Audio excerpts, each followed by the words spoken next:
Pertama adalah utlu ma uhya minal kitab wa aqimis sholah.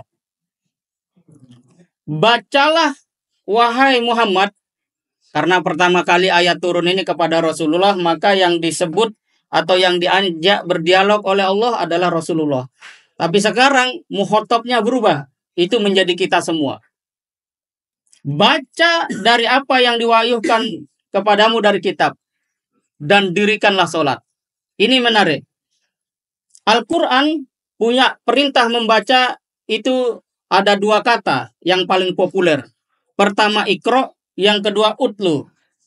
Ikro berarti menghimpun. Apa saja dihimpun, dijadikan sebuah konstruksi ilmiah tertentu untuk memahami segala sesuatu. Tapi utlu itu mengajak kita untuk memahami ayat Quran sekaligus dijalankan. Itu utlu. Diikuti, diyakini apa yang kita baca di dalam Al-Quran itu. Utlu ma uhiya ilaika minal kitab wa aqimis sholah, dan dirikanlah sholat.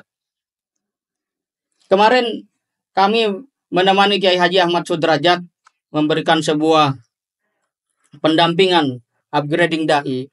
Beliau mengatakan kenapa ada perintah Allah wa aqimis sholah. Itu yang dimaksud bukan hanya sholat-sholat fardu yang 5 waktu, tapi kita diminta oleh Allah untuk memperbanyak sholat. Sholat-sholat sunnah itu. Agar apa? Koneksi pikiran dan hati kita kepada Allah itu terjaga.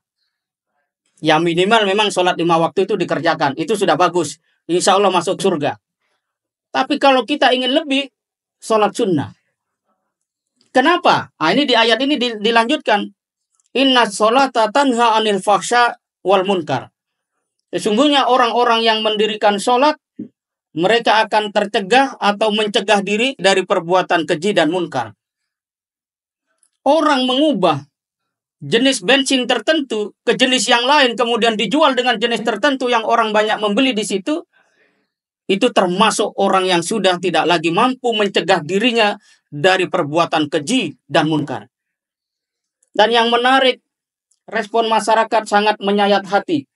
Ada kolega saya pegiat Taman Baca Masyarakat di Lombok Utara, di sebuah gunung. Dia mengatakan bahwa selama ini saya memilih bensin yang tidak bersubsidi supaya berkurang beban negara minimal dari kami, 1 unit mobil ini. Tetapi begitu kami mengetahui ada ketidakjujuran, rasanya diri ini seperti ditipu dan dipermalukan dan dilecehkan. Kenapa muncul itu? Karena perbuatan keji dan munkar ini pasti menimbulkan respon-respon yang seperti itu.